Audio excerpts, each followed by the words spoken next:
আখলাকের সাথে ব্যবহার করবে। কি তাই তো নাকি ভাই? তাহলে আপনি এটি মানেন যে আমার সন্তানের জান্নাত আমার পায়ের তলায়। সুতরাং আপনাকে এটাও মানতে হবে যে তাহলে আমার জান্নাত কোথায়? তাহলে এটাও মানতে হবে আমার মা আমার বোন যে আপনার জান্নাত আপনার স্বামীর পায়ের তলায়।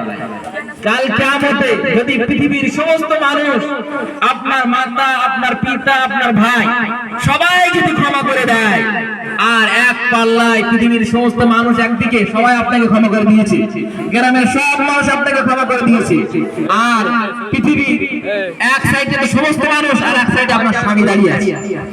ভালো করে বুঝি ভাই, বিশেষ করে আমার মায়েরা বুঝবো যে পৃথিবীর এক সাইডে সমস্ত মানুষ দাঁড়িয়ে আছে, পৃথিবীর সমস্ত মানুষ দাঁড়িয়ে আছে, সবাই আপনাকে ক্ষমা করে দিয়েছে, আর এক সাইডে আপনার স্বামী দাঁড়িয়ে আছে, সে আপনাকে ক্ষমা করে না।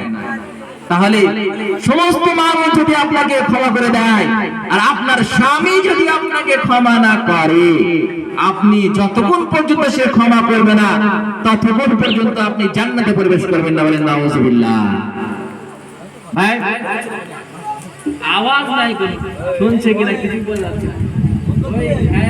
भैंस के सामने बीन बजाना, भाई समझते हो भाई? গরুর সামনে बीन বাজালে গরু কি লাফালাফি পারবে? একটু লাফালাফি করো যেন সাপের সামনে बीन বাজাচ্ছে বলা যায়। তো তাহলে কি বলছিলাম?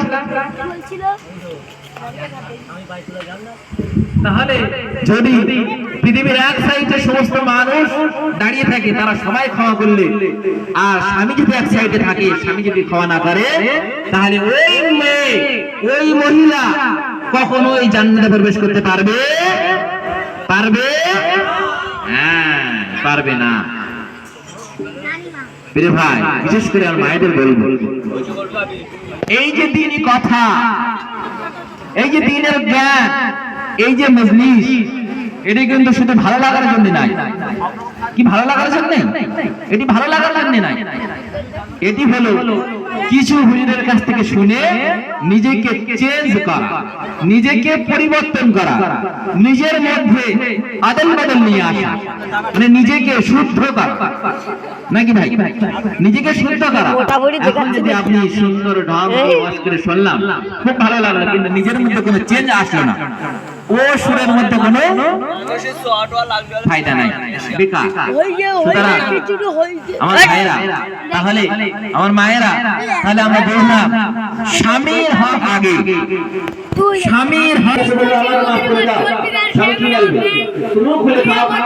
আমি দিতে পারবো, আমি পানি দিতে পারবো। আপনি এখন যেমন বলছেন যে আমি দিতে পারবো না, আমার কষ্ট হয়ে গেছে সারাদিন কাজ করে, কালকে আমাদের আপনার স্বামী বলবে যে আমিও দিতে পারবো না।